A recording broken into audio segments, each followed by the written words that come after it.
Okay, sixth grade. We're talking about triangles. A triangle is a shape that has three sides. I'm hoping you knew that already.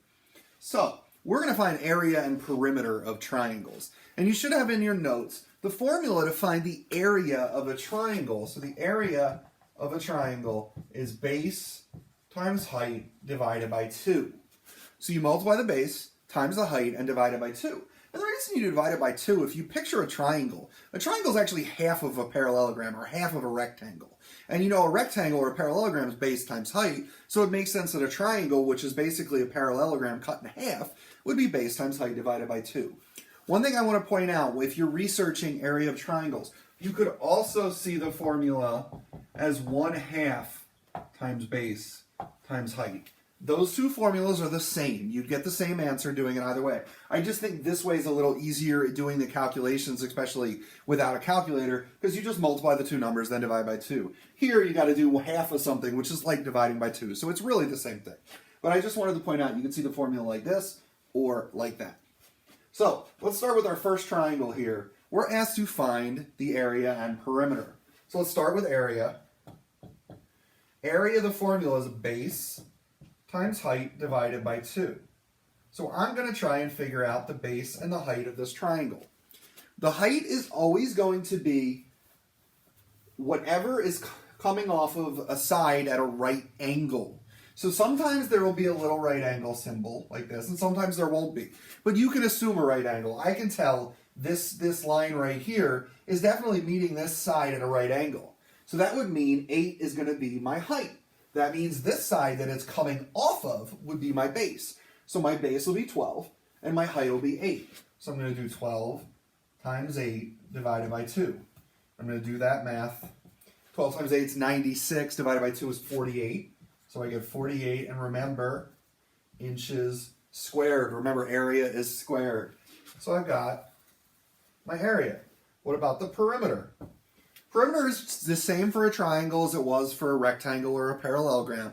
You add up all the sides. You find the distance around the figure. So this height inside the figure doesn't matter. All that matters for the perimeter is the three sides of the triangle. So I'm just doing 12 plus 10 plus 10. Add those up, and I get 32 inches. And remember, we don't square perimeter. Perimeter is a distance, so it's just 32 inches. All right, so that's the first triangle. Let's look at the second one. The second one's shaped a little different, but it's still a triangle. It still has 1, 2, 3 sides. Area formula is still the same. Base times height divided by 2.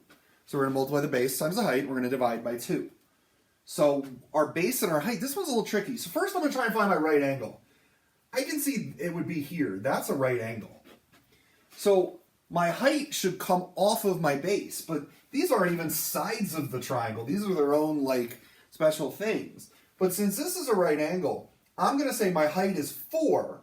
And what side is it coming off of? It's coming off of this side here. They had to extend this side out so the height comes off of it. Because this is what's called an obtuse triangle, it makes it a little more complicated. So this means my base will be 5, my height will be 4. So my base is 5, and my height coming off of it, they had to extend it out, is 4. So 5 times 4 divided by 2. 5 times 4 is 20, divided by 2 is 10. So my area is 10 centimeters squared. So I've got my area.